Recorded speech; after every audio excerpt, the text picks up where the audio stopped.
നമസ്കാരം, ജന്മഭൂമിയിലേക്ക് സ്വാഗതം. കേന്ദ്ര സർക്കാർ നടപ്പിലാക്കുന്ന ജൽജീവൻ മിഷൻ കുടിവെള്ള പദ്ധതി സംസ്ഥാന സർക്കാർ അട്ടിമറിക്കുന്നു.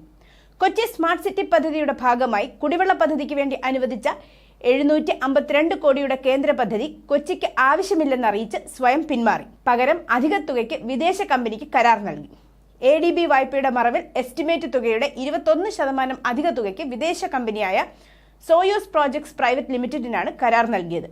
കൊച്ചി കുടിവെള്ള പദ്ധതിയുടെ പേരിൽ ADBയിൽ നിന്നും 2511 കോടിയുടെ വായ്പയാണ് സംസ്ഥാന സർക്കാർ എടുക്കുന്നത്. വായ്പ എടുക്കുന്നതിന് സംസ്ഥാനതല എംപവേർഡ് കമ്മിറ്റി അനുമതിയും നൽകി. കേന്ദ്ര സർക്കാർ നൽകുന്ന പദ്ധതിയിൽ കരാർ പണികളുടെ ഓരോ ഘട്ടത്തിലും വ്യക്തമായ പരിശോധനയുണ്ടാകും. ഇതനുസരിച്ചായിരിക്കും അടുത്ത ഘട്ടത്തിലേക്ക് തുക അനുവദിക്കുന്നത്.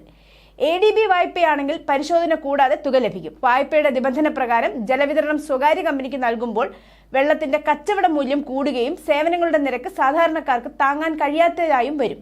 നിലവിലുള്ള കുടിവെള്ള പൈപ്പുകൾ മാറ്റി പുതിയ പൈപ്പുകളാണ് സ്ഥാപിക്കുന്നത്. ഇതോടെ വിലയിലും പൊതുവിതരണത്തിലും ഉപഭോക്താക്കൾക്ക് ഇരട്ടി തുകയും നൽകേണ്ടതായി വരും. കൊച്ചിയിലെ ജലനഷ്ടം 51%ആണുള്ളത്. 20% കുറച്ച് ജലവിതരണം കാര്യക്ഷമമാക്കുന്നതിനാണ് പദ്ധതി. പഠനത്തിന്റെ ആധികാരികതയിലും സംശയവും അഴിമതി ആക്ഷേപവും ഇതിനകം ഉയർന്നു കഴിഞ്ഞു. കൊച്ചിയിലെ ജലനഷ്ടം 35%-ഓളമേ വരികയുള്ളൂ. പദ്ധതി സംബന്ധിച്ച തർക്കങ്ങൾ ഉണ്ടാവുകയാണെങ്കിൽ ആർബിട്രേഷൻ നടപടികൾക്ക് സിംഗപ്പൂരിൽ പോകണമെന്ന വ്യവസ്ഥയിലും ആശങ്കയുണ്ട്. കേന്ദ്ര സർക്കാർ പദ്ധതിയിൽ നിന്ന് പിന്മാറി സ്വകാര്യ കമ്പനികളെ ഏൽപ്പിക്കുന്നതിലൂടെ ഇടനിലക്കാർക്ക് 10 മുതൽ 20% വരെ കമ്മീഷനായി ലഭിക്കും. മറ്റ് ജില്ലകളിലും ഇത്തരത്തിൽ സ്വകാര്യ കമ്പനികളെ ഏൽപ്പിക്കാനുള്ള നീക്കം നടക്കുന്നു.